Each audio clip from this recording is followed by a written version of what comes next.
नमस्कार। आज हम एक बहुत ही इम्पोर्टेंट टॉपिक इस समय जो है हीट स्ट्रोक, इसके बारे में चर्चा करेंगे।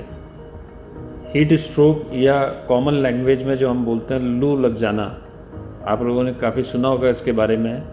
और इस समय बहुत ही ज़्यादा सावधानी और प्रिकॉशन लेने की ज़रूरत है, क्योंकि आउटडोर टेम्परेचर राजस्थान में, जयपुर में, आसपास के एरिया में स्पेशली 40 डिग्री प्लस में चल रहा है। 45 48 डिग्री तक, कहीं कहीं 50 डिग्री तक का भी टेम्परेचर चल रहा है। और इन दिनों हम लोग बहुत कॉमनली देख रहे हैं कि हीट स्ट्रोक के पेशेंट्स आ रहे हैं। Heat stroke leading to brain stroke, इस तरह के पेशेंट्स बहुत कॉमनली आ रहे हैं। तो दोस्तों, सबसे ज़्यादा इम्पॉर्टेंट चीज़ है कि हीट स्ट्रोक क्या होता है, किन अवस्थाओं में होता है, कैसे हमें डायग्नोस करना है, क्या सावधानियां रखनी है, इसके बारे में हम चर्चा करेंगे।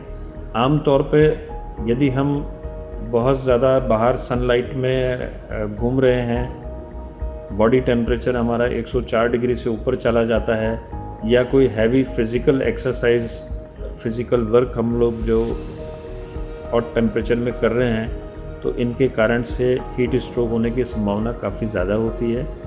कॉमन सिम्टम्स जिनसे हम पहचान सकते हैं, बॉडी टेम्परेचर हमारा 104 डिग्री से ऊपर चला जाता है, हमें थकान महसूस होने लगती है, माइंड में कन्फ्यूजन, इरिटेबिलिटी, चिड़चिड़ापन आने लगता है, नौशिया, वॉमिटिंग फीलिंग होने लगती है, हाथ पैर में दर्द, थकान होने लगती है।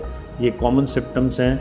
आगे यदि ये नहीं केयर करते हैं तो कई बार पेशेंट्स को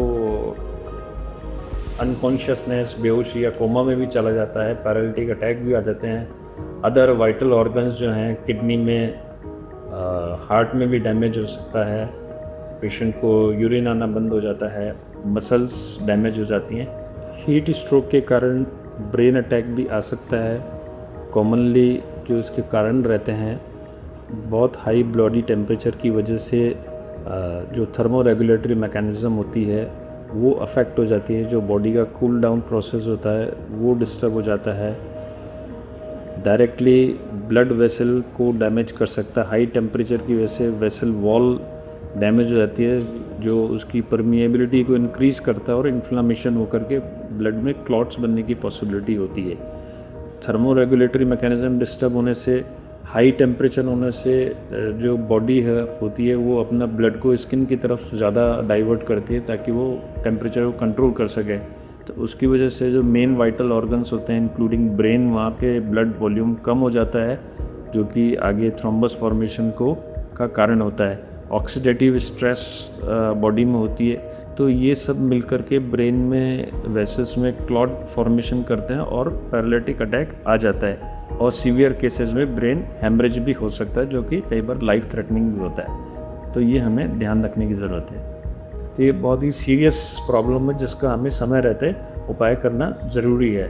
तो विशेष जो हमें सावधानी रखने की ज़रूरत है वो है कि इस समय मौसम में हम डे टाइम में, स्पेशली सुबह 10-11 बजे के बाद से लेकर के शाम को 4 बजे तक, 5 बजे तक, जहाँ तक अत्यंत आवश्यक ना हो तो हम बाहर ना निकलें। कोशिश ये करें, बाहर भी मार्केट में हो और हमें बहुत ज़्यादा गर्मी महसूस हो रही हो तो किसी ऐसी दुकान में या शॉपिंग मॉल्स वगैरह जहाँ एयर कंडीशनिंग रहती है वहाँ पे हम कुछ समय के लिए चले जाएं। दूसरी चीज़ जो सबसे ज़्यादा ध्यान देने की ज़रूरत है वो है एडिक्वेट वाटर इनटेक। यदि हमें बाहर जाना है, धूप में निकल रहे हैं, तो पर्याप्त मात्रा में पानी या लिक्विड्स लेते रहें। नींबू पानी, नमक, चीनी घोल करके उसमें लेते रहें। जो भी तरह के फ्रूट्स, नमकीन, छाछ वगैरह अवेलेबल हो, ये हमें फ्रीक्वेंटली लेना है। हर घंटे में 1 से 2 गिलास पानी पीना बहुत ज़रूरी है। बाहर निकल रहे हैं, हमें समर सीज़न में लूज़ लाइट कलर्ड कपड़े पहनने चाहिए ताकि बॉडी जो है अपनी हीट को निकाल सके। टाइट फिटिंग क्लोथ्स इस समय नहीं पहनने चाहिए। अल्कोहल इनटेक इस मौसम में नहीं करना चाहिए, क्योंकि अल्कोहल इटसेल्फ में बॉडी की जो है हीट जनरेट करता है और टेम्परेचर कूलिंग डाउन प्रोसेस को डैमेज करता है अल्कोहल। सो कोशिश करें कि हम इस मौसम में अल्कोहल का सेवन ना करें, अत्यधिक मात्रा में ना करें, और एडिक्वेट हाइड्रेशन का ध्यान रखें। क्या हमें ध्यान रखने की ज़रूरत है?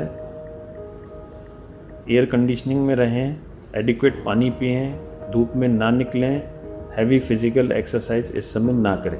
इन चीज़ों का ध्यान रखेंगे तो हम इनसे बच सकते हैं। और जो मैंने सिम्टम्स आपसे बात करी, ऐसा कोई सिम्टम्स मिलता है तो तुरंत पेशेंट को कूल डाउन करने की कोशिश करें, एयर कंडीशनिंग में रखें, गीले कपड़े से पोंछें उसको और तुरंत उसको हॉस्पिटल में डॉक्टर से ले जाकर के संपर्क करें ताकि उसको अर्ली स्टेज में कंट्रोल किया जा सके, अन्यथा यह एक लाइफ थ्रेटनिंग कंडीशन भी हो सकती है।